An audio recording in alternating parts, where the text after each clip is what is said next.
Pas d'économie sans confiance. Les échanges sont à la base de l'économie. Or, les échanges ne peuvent pas avoir lieu s'il y a trop de méfiance entre les agents économiques.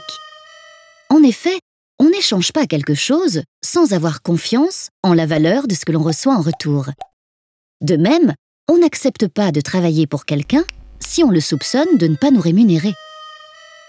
Pour qu'une économie fonctionne, il faut donc que les individus puissent surmonter leur méfiance, même s'ils ne se connaissent pas. Certes, la confiance peut se construire sur la base d'une promesse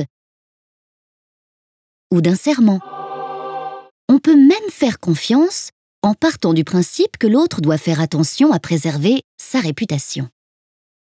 Mais chacun est conscient que l'on peut trahir sa promesse sans toujours en subir de conséquences, que le serment n'a plus la même valeur qu'autrefois, car la crainte d'une sanction divine n'est plus aussi répandue.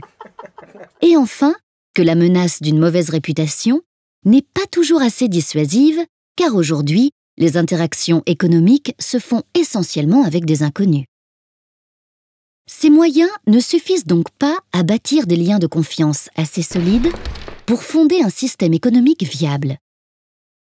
C'est pourquoi les sociétés humaines se sont munies d'institutions. Attention, pour un économiste, les institutions ne sont pas seulement des organisations. Ce sont d'abord des règles et des pratiques acceptées par tous, telles que le paiement en monnaie. On accepte d'échanger parce qu'on a confiance en la valeur de la monnaie. Et le respect des obligations dans un contrat de travail, par exemple. On accepte de se subordonner à un employeur parce qu'on a confiance en le fait qu'il va nous rémunérer. On fait généralement confiance à ces institutions sans y penser parce qu'elles font partie de notre vie quotidienne, mais aussi parce qu'on sait qu'elles sont soutenues par des organisations. On compte sur des lois et des tribunaux, comme le Conseil des prud'hommes, pour garantir le respect du contrat de travail et sur les banques pour assurer la stabilité de la monnaie. Par conséquent, un faux pas des institutions, bancaires par exemple, peut engendrer la méfiance, voire la panique, et être à l'origine d'une crise économique.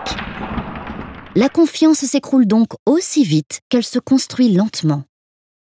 Ainsi, il ne peut y avoir d'économie en bonne santé sans confiance entre ses acteurs et sans des institutions solides qui favorisent cette confiance.